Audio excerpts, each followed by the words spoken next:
Hi mayam, ngasi amuka chanaba mathen pujare mayam nai channel se subscribe tawbiyo, like share comment tawbiyo mayam.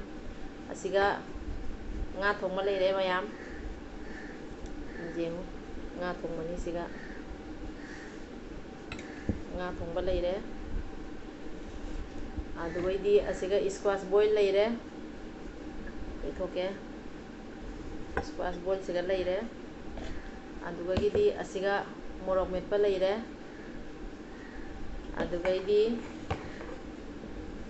asiga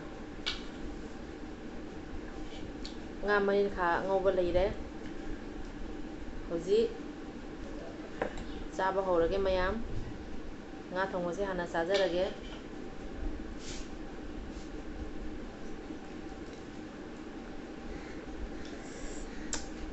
Hauni nga marin ngaubisu hauni. Nga matum siga leire.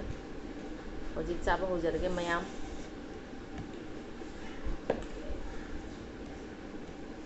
Singa tahan thaki.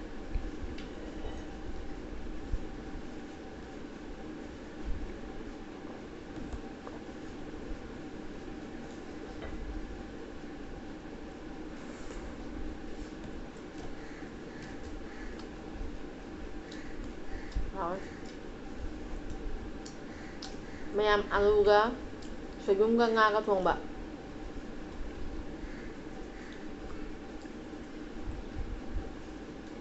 Nga marin kha ngauba.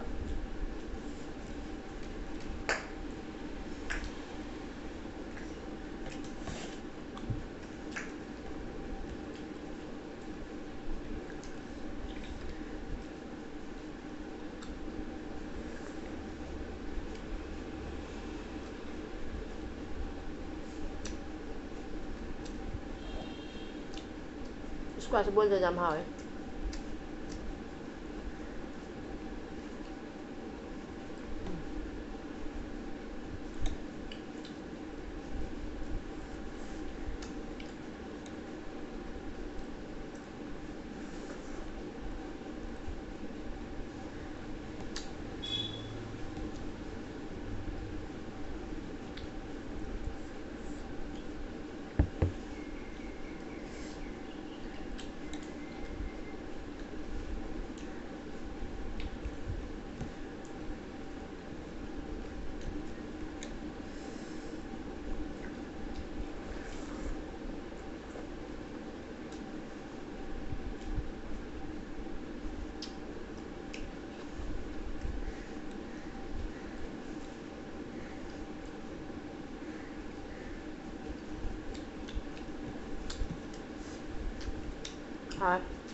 Soyum se chada ba kuire jam hawrami.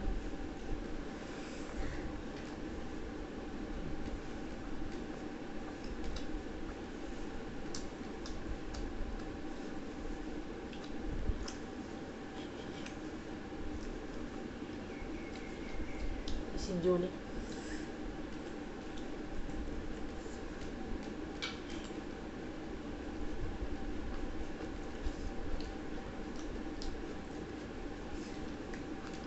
khamen ga tilau ga tunga laure ung morok ka toro nga masit ka met hawre.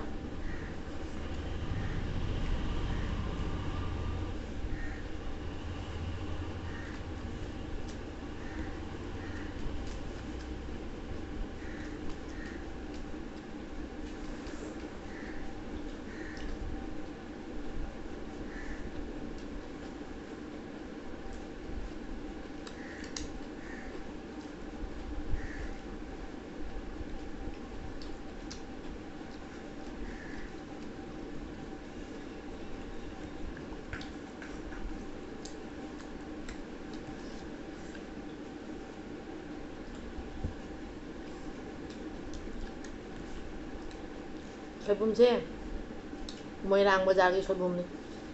Aina koi chabada leirakpa.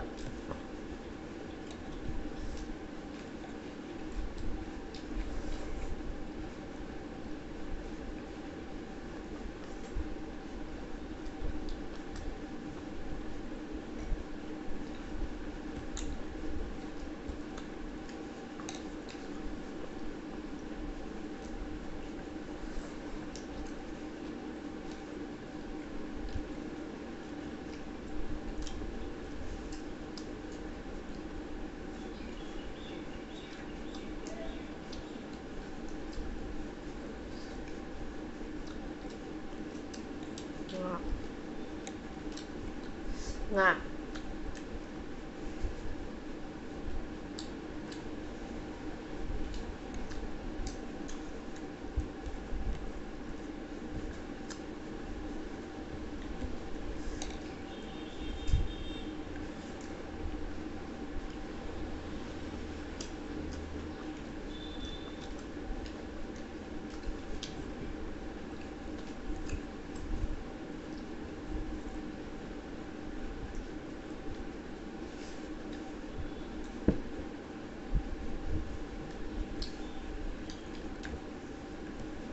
hào đây làm hào đấy mềm phải chứ nào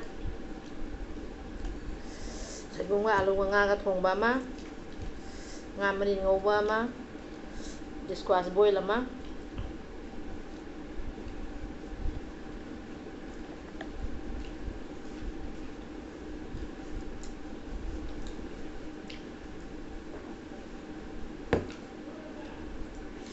ꯗꯤꯁꯀ꯭ꯋꯥꯁ boil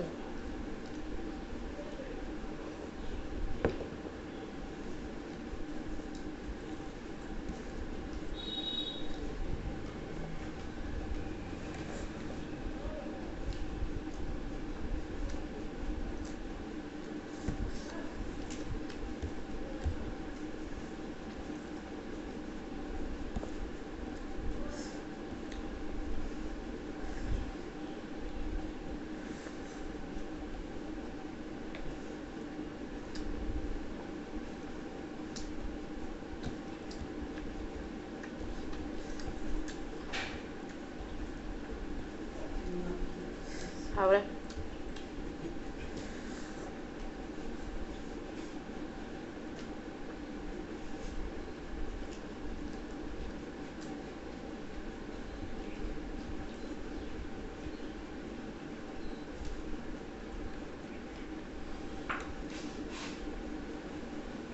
lối cha đây ngasi디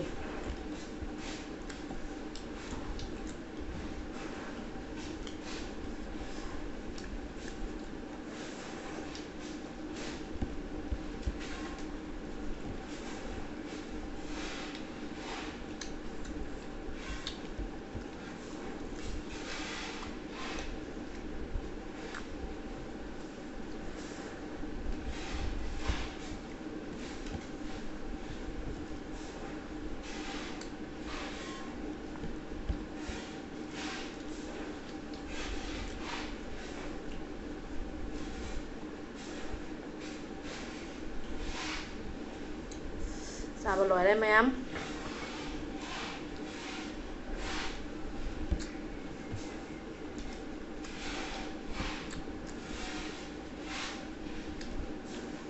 ngasih matian di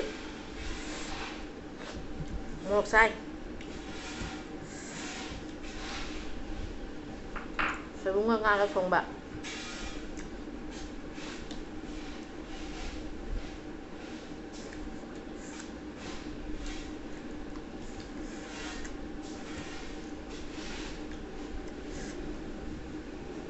rồi sao bạn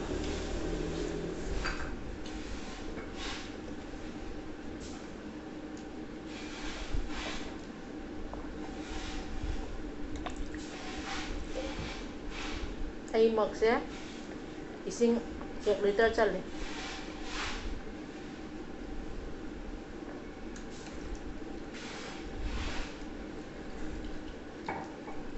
koin ada mo hamo lagi yo kabak ham ya mayam ngasi gidi loi jare mayam na channel se support of you thank you everyone